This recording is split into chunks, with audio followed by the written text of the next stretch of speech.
thank you for taking the time for me to interview you today. I just have a couple of questions for an interview. Sure. So my first question is, when did you start learning music, and who is your guru? It is an interesting story actually. I accompanied my sister. My parents asked me to go accompany my sister because they wanted to teach her music. And after the first class, the teacher said, "Hey, you're singing pretty well too, so why don't you continue?" So that's how I actually started. And I started learning from Dinakar Subramanian. He was my first guru. He was actually an all India radio artist. And after that, I learned from Natesa Bhagavatar, who was actually a disciple of Ariyakudi Ramanujayengar. And Natesa Bhagavatar was also a contemporary of Sri KVN. So that was when I was in college. Then after Penn State, I met with many like-minded individuals, and after I came to Philadelphia, I had the fortune of joining the music group here, and under the mentorship of singers like Dinakar Subramanian. And then off late, this year, I just started learning from G. Sita Lakshmi, who was actually a disciple of Sri Samaguri Mama. So those are all my gurus, and I'm really indebted to them. Throughout your college career, and as well as while you were studying for a doctorate, how did you manage to nurture your music and continue practicing it? That's a very good question. Initially, obviously, when you start learning music, you learn it because typically your parents ask you to, things like that. But then soon after you learn for a few years, you get a good grasp of it. You get the kind of attached to that music, and you get really interested in it. So you will find a way to kind of continue doing that. So obviously, with college and courses, it's kind of difficult. But because of the interest and the fact that I had started collecting a lot of music when I came to Penn State actually in 1985. I kept with it, kept listening to a lot more. I mean, in 1985 there's much less availability of internet and things like that at that time too. But what we actually did, like a friend and I, we actually started a music group at Penn State, where we used to meet every Friday night at somebody's house. There were like 5 or 6 people who were like-minded, who were really interested in music. But it was not just Carnatic either. So it was both Hindustani and Carnatic. So we would do it like every Friday night, and that group in State College, Pennsylvania, is still going on. It's still continuing. It's called Raga, and there are people who have been propagating that for now it's like 25 years plus. And the interesting thing, we used to do both Carnatic and Hindustani. We would take one ragam, for example.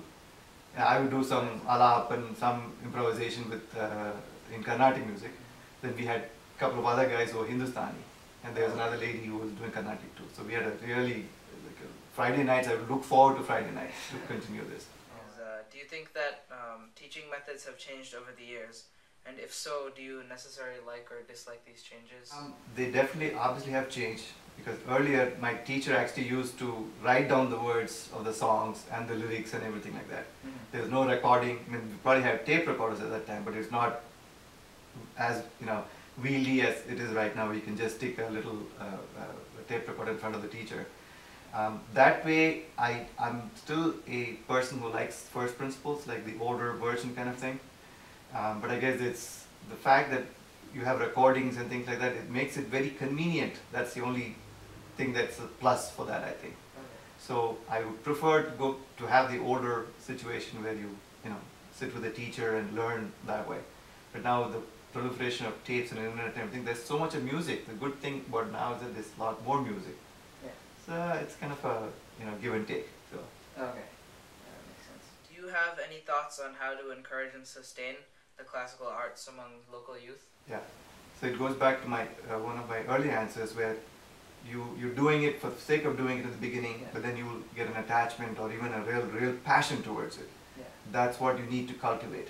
And passion comes by listening and obviously being with like-minded people and being in that environment. So once you are doing when you're in that environment, then that will automatically kind of force you or push you to do more and more of that kind of stuff. And of course, listening is one definite plus. You absolutely have to listen. I think I've told you this many times. Listening is like half learning kind of thing. So that's the thing. You get the passion, be with like-minded people, and attend or listen to as many music concerts as you can. We hear a lot about fusion music these days. So in your opinion, are these attempts to merge different musical traditions valid to you? My personal opinion is I like good music, period. I like listening to Carnatic music, I like Hindustani, I like classic rock, I like pop, I like all kinds of music. As long as what's pleasing to me, I listen to it. So I actually like fusion music. In fact, there are few clips on YouTube that I've seen where people have actually played Vatapi Ganapathim with actually like a band. Oh, wow. And sounds very good. So I'm not at all averse to fusion music. If it's good music, if it sounds well, and it sounds good, then I'm all for it. That's my only criteria for music. That's all. Once again, thank you for taking the time to do this. Thank you. For the My pleasure. meeting.